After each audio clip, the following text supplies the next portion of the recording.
అయ్యప్ప స్వామికి సంబంధించి మీరు మాట్లాడుతున్నప్పుడు వావరు స్వామికి సంబంధించి మీరు చాలా మాటలు మాట్లాడడం జరిగింది, అది విపరీతమైన వైరల్ అవుతుంది. సో దానికి సంబంధించి మీరు ఏమంటారు ఒక్కసారి మన రిఫ్లెక్షన్ కుటుంబానికి? అయ్యప్ప యొక్క జన్మ వృత్తాంతం, అయ్యప్ప యొక్క క్షేత్రం అనేది చాలా పరమ పవిత్రమైంది. ఎస్. ఇప్పుడు విశ్వాసంతో ఉన్న స్వాములకు కొంతవరకే తెలుసు, భక్తితో స్వామిమాల వేసుకునే వాళ్లకు అయ్యప్ప గురించి కొంత మటుకే తెలుసు, పూర్ణం తెలియదు.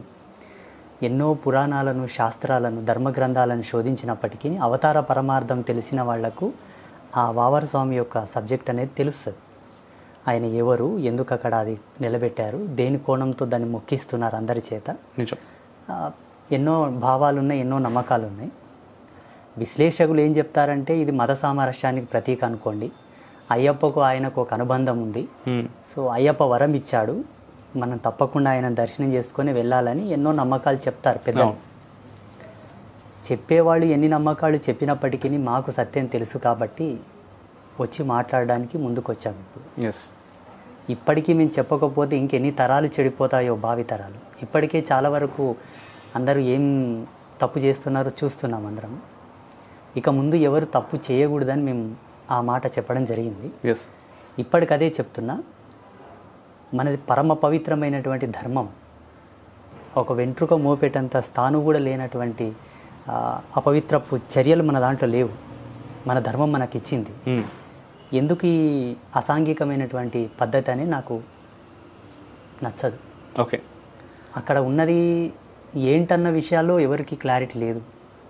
మాకు క్లారిటీ ఉంది కాబట్టి చెప్పాలి కదా. అందుకోసం మీ ద్వారా మరొకసారి మన రిఫ్లెక్షన్ చూడండి. వాళ్ళ విశ్వాసాలు వాళ్ళకు ఉండవచ్చు, వాళ్ళ ధర్మం పట్ల వాళ్ళకు నమ్మకాలు ఉండవచ్చు, అది వాళ్ళకు సంబంధించింది. మనకెందుకు అవసరమని నేను అంటున్నా. అయ్యప్ప ఇవ్వలేంది ఆయనేమి ఇస్తున్నాడని నేను అంటున్నా. అసలు చరిత్రలో ఎందరో నిజం ఉందంటారు? నిజానిజాలు మనకు అవసరం లేదు. వాస్తవానికి నువ్వు భక్తి అనే ఒక కోణంలో అక్కడ వెళ్తున్నావు కాబట్టి అక్కడ ఏం భక్తి ఉందని నేను అడుగుతున్నా. అయ్యప్ప స్వాములని అడుగుతున్నా మొత్తం. ఒకటి భక్తి ఉంది, మరొక విషయం కూడా. ఇప్పుడు అయ్యప్ప గురించి మనం మాట్లాడుకుంటే, ఇప్పుడు కొన్ని వావర స్వామి అనేటటువంటి అది ఎవరైనప్పటికీ ఆయన ఒక మతానికి, ఏ మతానికి, ముస్లిం మతానికి చెందినటువంటి వారు. సరే, భారతదేశంలో ముస్లిం మతం అసలు ఎప్పుడు వచ్చింది? ఎన్ని సంవత్సరాల క్రితం వచ్చింది? అసలు అయ్యప్ప ఎప్పటివాడు? అయ్యప్పకి ఇప్పుడు వచ్చినటువంటి ఇది ఈ 1500-1600 సంవత్సరాల క్రితం వచ్చినటువంటి ఈ ముస్లిం మతంలోని ఒక వ్యక్తికి ఏ రకంగా రిలేషను, ఏ రకంగా స్నేహితులు అవుతారు వాళ్ళు? ఇదొకటి.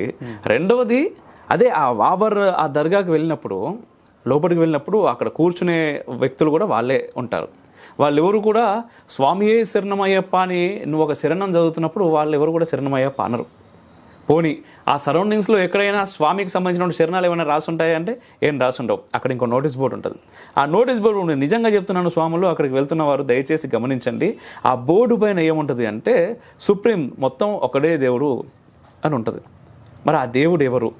మీరు ఒకసారి ఆ దర్గాలోకి లోపలికి ఎంటర్ అయినప్పుడు మీరు దేన్ని నమ్మితే లోపలికి వెళ్తున్నారు అనేది కూడా ఒకసారి స్వాములందరూ కూడా ఆలోచించుకోవాలి. స్వాములు ఏం ఆలోచించారు? స్వాములకు వెళ్ళే అవసరం లేదు. భక్తి అనేది ఒక పరిపూర్ణమైన విద్వత్తు శిఖామణి. మేము చదివిన మా అనుభవం, భక్తి వల్ల మానవ జన్మ పరిపూర్ణం కావాలి, వెలితి ఉండకూడదు. మనిషి జన్మ పరిపూర్ణం కావాలి, వెలితి ఉండకూడదు. మనం చేసే భక్తి సత్యమైనప్పుడు ఇంకా ఎందుకు వెలితులు ఉన్నాయి మన సంసారాల్లో, మన జీవితంలో?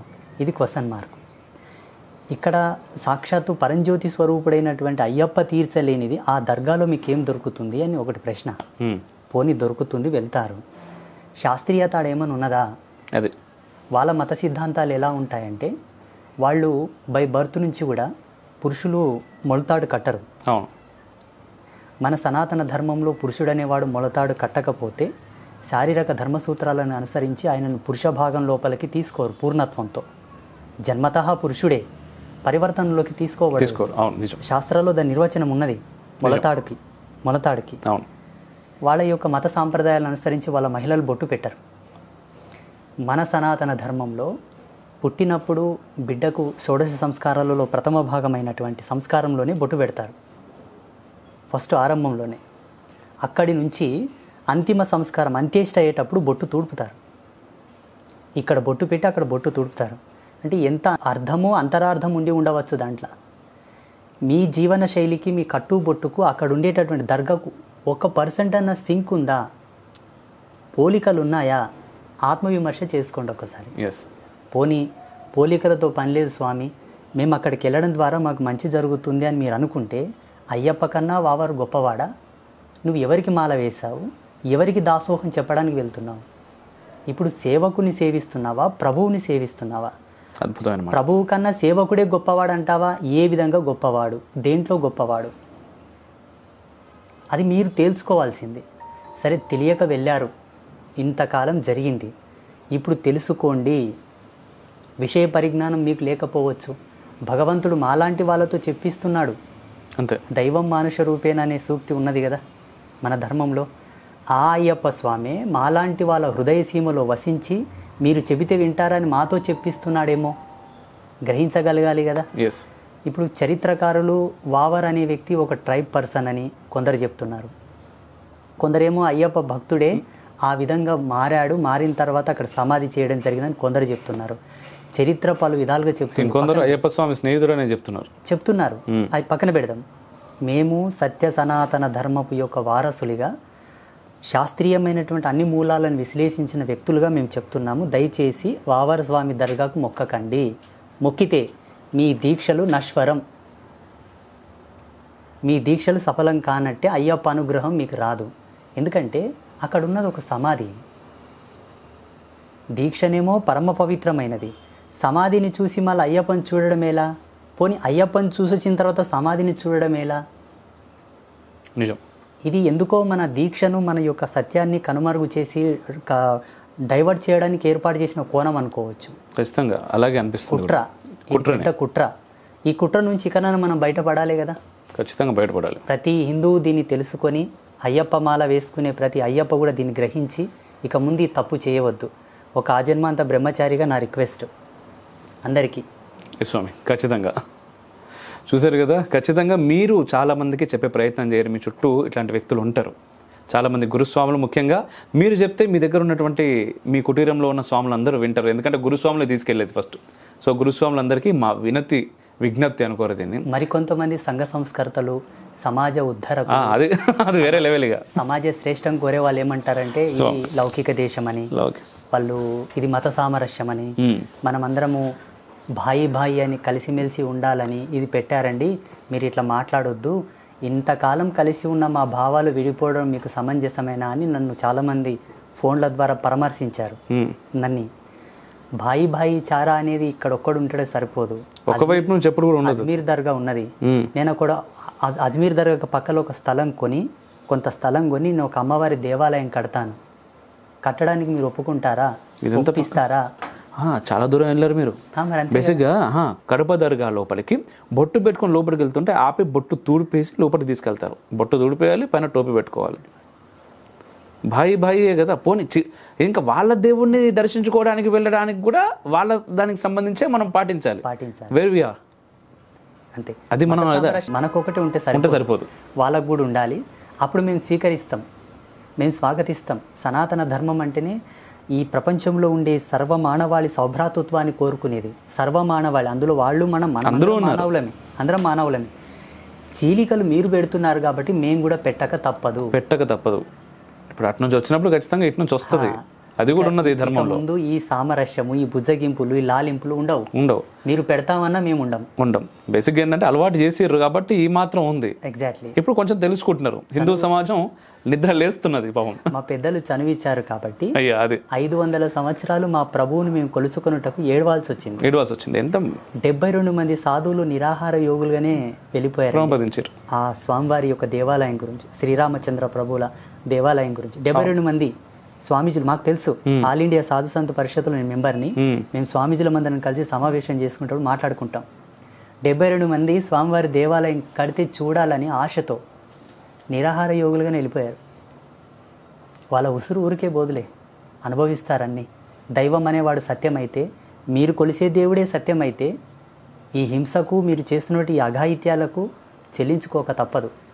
ఇది సత్యం, భారీ మూల్యం, వడ్డీతో సహా.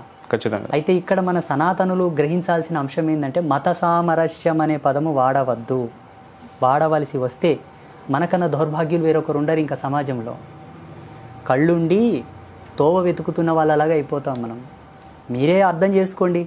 వాళ్ళు స్వీకరిస్తే మనం స్వీకరిద్దాం, ఖచ్చితంగా వాళ్ళు స్వాగతిస్తే మనం స్వాగతిద్దాం. దానిలో మనం ఆల్రెడీ స్వాగతిస్తూనే ఉన్నాం ఎన్ని రోజుల నుంచి, ఇక చాలు. స్వాగతించాము కూడా, అందుకోసం ఇట్లా తయారైంది దరిద్రం. ఇక చాలు, ఇక ముందు మనం ఆ తప్పు చేయొద్దు. ఇంకొక విషయం ఏంటంటే, మనకి ఏమి దాపురించిందని వెళ్ళాలి, ఏం తక్కువైంది ఈ ధర్మంలో, ఏం తక్కువ ఉంది నీకు అర్థం కాక, అది అర్థమైనా నీకేం తక్కువైంది, నీ అజ్ఞానం కాకపోతే, నీ మూఢనమ్మకం కాకపోతే, ఇక బాగా తెగించి చెప్పాల్సి వస్తే మన బలుపు. ఇప్పుడు ఇంట్లో తినడానికి తిండి వీధిలో పోయి మన్ను బుక్కాడంట వెనకడికి ఎవడో, మన్ను బాగుందని. అట్లే ఉన్నది పరిస్థితి. మన్ను మాట పక్కన పెట్టండి, మన్ను కన్నా హేయమైనది బుక్కుతున్నారు మీరు అక్కడికి వెళ్ళి అనకూడదు. ఇంకెందుకు అనడం, ఆ దౌర్భాగ్యం అంతా. అందుకే కళ్ళు తెరవండి. మేము చెప్పినా వినకపోతే ఇక భగవంతుడే శరణాగతి. ఆయన రావాలి శంఖచక్రాలు వేసుకొని అప్పుడు చెప్పాలి మీకు. మేము చెబితే వినకపోతే, ఇప్పుడు వేదాంత సత్యము వీళ్ళకి తెలియదు ఎవరికి, మన హిందువులకు. ప్రతి ఒక్కరు వేదాన్ని చదవలేరు, దాన్ని అర్థం చేసుకోలేరు. ఈనాడు పండితావరణ్యులు కూడా వేదాన్ని సంపుష్టికరమైనటువంటి పద్ధతిలో గ్రోలలేరు, అంటే అర్థం చేసుకోలేరు. ఏదో ఒక శాఖను చదువుతారు, ఒక్కొక్క శాఖను చదివేసి దాని మీద వాళ్ళు పౌరోహిత్యము ఏదో యజ్ఞయాగాది ఏదో చేస్తూ అలా కాలం గడిపేస్తుంటారు. వేదాంత సత్యాన్ని వడబోసిన తర్వాత పరిపూర్ణతతో తర్కం చేస్తే తప్ప మన ధర్మం మనకు అర్థం కాదు. నిన్న మొన్న పుట్టిందా చెప్పడానికి, మొన్న పుట్టింది ఈరోజు పురుడు పోసుకున్నది రేపు చెప్పడమా? లేకపోతే ఒక గ్రంథానికి పరిమితమైందా, ఒక దేవుడికి పరిమితమైందా, ఒక నమ్మకంతో నిలబడేదా? ఏమని వర్ణించగలము, ఎలా అని చెప్పగలం? ఇన్నింటిని సమిష్టి చేసుకొని చెబుతున్న వాళ్ళ యొక్క జ్ఞానాన్ని స్వీకరిస్తే మీరు పరిపూర్ణులు అవుతారు. అండ్ దీనిపైన ఎంతో మంది దాడులు చేసి మళ్ళీ దీనికి అన్ని వక్ర భాష్యాలు. ఎంతో ఇష్టం నాకు సంస్కృతం అని చెప్పి మన దేశానికి వస్తాడు, సంస్కృతం పైన PhD చేస్తాడు, వేదాన్ని నేను ఆంగ్లీకరిస్తా అంటాడు వాడికి అర్థమైనటువంటి సంస్కృతంతో. దాన్ని మనం చదివి అరే సంస్కృతంలో మీ వేదంలో ఇది తప్పు ఉందని చెప్పి వీడు కూడా మాట్లాడతాడు. ఇది మన పరిస్థితి.